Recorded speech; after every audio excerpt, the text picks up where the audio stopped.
Hello and welcome back. Thanks for joining in. My name is Berit and today we are going to talk about a YA novel with fantasy-ish elements set in a world that is based on feudal Japan.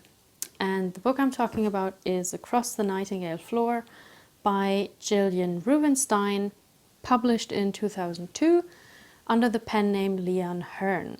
So what's this book about? It's about 15-year-old boy Takeo. He grows up in a religious community called the Hidden, and in the beginning of the novel, the Tohan clan, they burn down the village where he lives, but Takeo gets rescued by the Lord Otori Shigeru from the clan of the Otori, and Otori Shigeru takes Takeo with him to be educated. So Takeo learns the ways of the clan, but he also discovers that he has other hidden talents, like abnormally good hearing, which all have to do with Takeo's father, who he never gotten to know because he died before Takeo was born, but who was an assassin. And as Takeo learns both the ways or the etiquette of the warriors and also hones his assassin-related talents, he always has revenge in mind,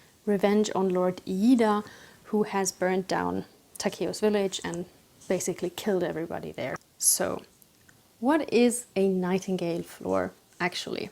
A nightingale floor is a floor that creaks or chirps when you walk across it, because it is built in a way that the nails underneath the floor, they kind of rub against clamps when you walk on the floors, so that, you know, a specific sound is produced. And these kinds of floors were used in some temples and palaces in Japan, with the most famous example of this kind of floor being in Nijo Castle in Kyoto.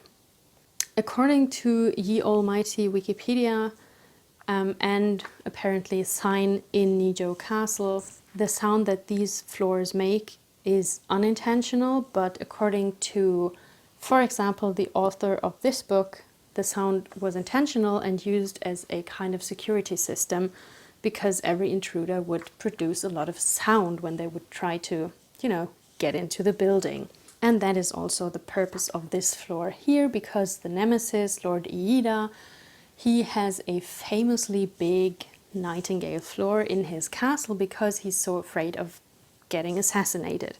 Naturally, Takeo, especially with his assassin talents and his superhuman hearing, he really wants to learn how to cross this floor to kill off Iida. Hence the title, Across the Nightingale Floor.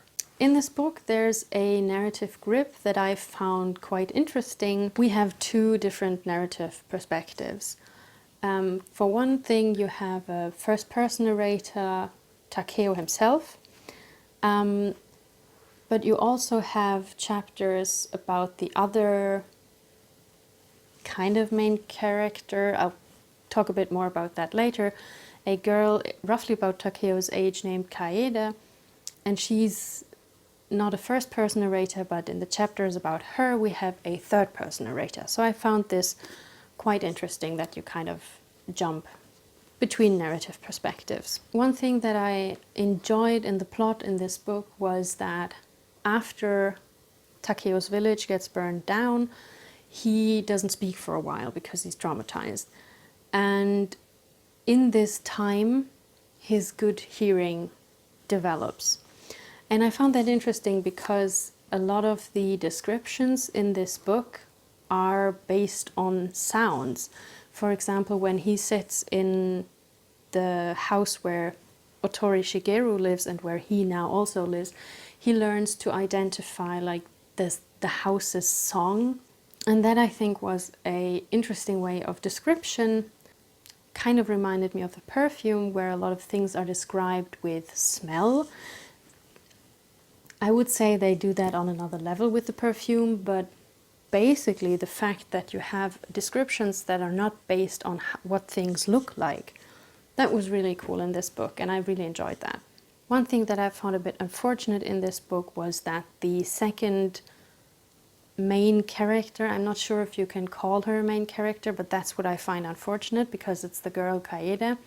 In the first part of the book, the chapters switch pretty much. You have a chapter Takeo, and then you have a chapter Kaede, and then you kind of, get to know both a bit. You get to know Takeo better than Kaede, but still, you get both perspectives. But then in the middle part, you get almost nothing from her, and the most part is just about him, which I think leads to her being a bit of a flat character. I thought that was a bit unfortunate, because I would have liked to get to know her a little bit better and to get a little, to get more character depth concerning the second, kind of main character, because you have two narrative perspectives, so she must be in some way important, right?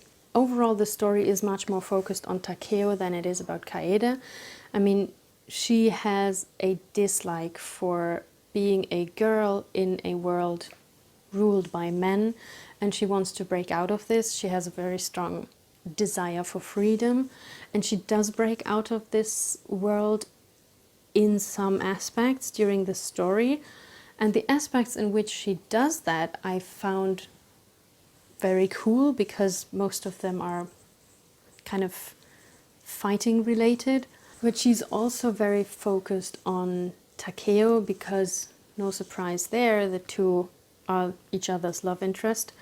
Didn't do much for her character that she was very focused on, that she instantly fell in love with Takeo, while he also instantly fell in love with her pretty much. But it's much more obvious for Kaede, because you get to spend less narrative time with her than with him. And that's why with her it's very obvious that she's very focused on her love for Takeo, while with him, because he gets so much more space in the story, it's not as central in a way as it is with her. And I think the love story between the two, I found it quite okay. It's a love at first sight kind of thing, which for me basically is okay. It's not realistic, but that's okay, it's fiction. But I would have liked more development with the two, just because it's not only that they feel an instant attraction when they see each other, but at least Kaede feels an instant feeling of love for Takeo, and that I found a bit much in a way. It would have been cool to get a bit more development between the two, so that you would root more for their relationship, or at least I didn't root so much for their relationship. I rooted for the characters, but not so much for them to be together, because it would have been cool to develop that a little further. In that way was kind of a little bit superficial. This book also has some martial arts aspect, which I remember to have enjoyed a lot as a teenager. And about that, there is much less martial arts in here than what I thought I'd remember. And everything is very unspecific, which for me was fine.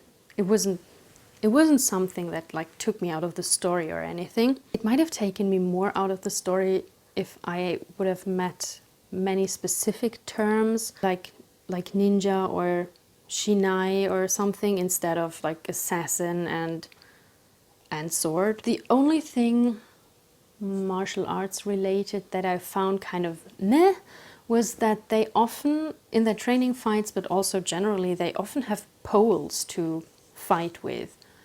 And I would have liked to, with pole, I was like, okay, pole, that's very unspecific. If they have a training fight, which they do in this book, and it's a very cool scene, I really enjoyed it, but why don't they just use training swords or wooden swords?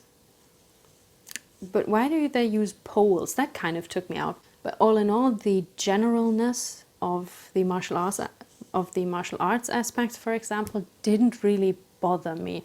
I would have liked more martial arts in here, because I thought there was more. It's not so much, actually. And this generality thing, if that's a word, that also really applies to the world building in general, and I think I would understand if people were bothered by it.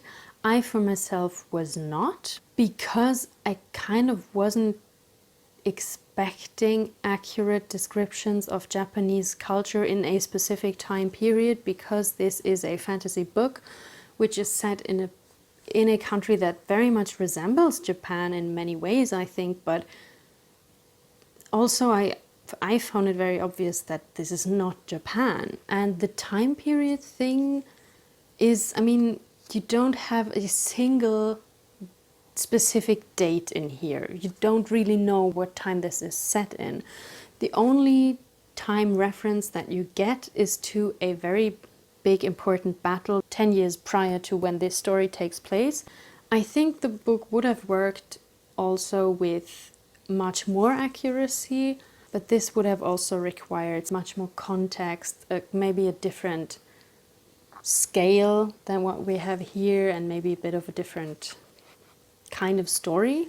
Not plot-wise, but narrative-wise. The story is like a hero-driven story where Takeo has to take like some important decisions that he takes, and you get to know him, get to know himself, because it's also a lot about how Takeo has to find himself and has to accept himself, because his like assassin talents, for example, they conflict very much with his upbringing as a hidden, which basically is a kind of Christian community. But this pacifist community where he was brought up, that conflicts very much with his desire to kill Lord Iida, and his general discovery of that he kind of likes these talents that he has. And I would also say the story might be kind of foreseeable, maybe. I mean, that might also just be me remembering what will happen while I was reading. There is kind of a foreshadowing here and there, and the foreshadowing that happens is quite heavy, I'd say. It's quite obvious, and a lot of the foreshadowing, not everything, but a lot of it is also resolved like three pages later. So it doesn't reinvent the concept of story, it doesn't reinvent the concept of plot, but I thought it was still fine. I mean, I rooted for the characters. I will say I cried, and that was one of the things that I remembered before starting this book, because I remembered that I cried every time I read it, and I read it more than once as a teenager, and I also remembered why I cried. I didn't remember the specific details, but I remembered why and at what point, and that I cried, and I still did now. So I got emotionally invested in the story, although I found the characters not as round as I remembered them, especially Kaeda. I remembered really liking her, and this time around I was a bit more like, well, could we maybe get more about her, because she just seemed like a kind of suicidal teenager. One thing that I enjoyed about the story world, or about the world building, was that at the beginning of the book you have a map where you have, you know, the important cities and the landscapes and which clan controls which region of the land, and I enjoyed that very much because I could like go to the map and just check where they are and where everything is, as you got to know more places in the story. And I also like that in the beginning, I think it's like the first, is it like the first page? Yeah, it's like the first page, that you have a list with the clan symbols. I found this cool because it kind of, it takes you into the story, and you get an image of something in here. Even though I think my opinion of this book has changed a little bit, or it is much more reflected, I think, I still enjoyed rereading it very much. And I remember, I mean, I might have not been the most attentive teenage reader ever. That's a pretty heavy understatement, I guess. But I did remember why I loved it so much as a teenager, and I still enjoyed it. I kind of rooted for the characters. I didn't necessarily root for their relationship, but I rooted for both of them individually. And I also absolutely liked Otori Shigeru himself, the adoptive father of Takeo. I would be interested, if you read this book, What do you think about it? And if you haven't read it, I think it might be a nice gateway into books that have characters that do martial arts. So thanks for sticking around. I hope you enjoyed my very first review on this channel, and maybe I'll see you in the next video. Bye!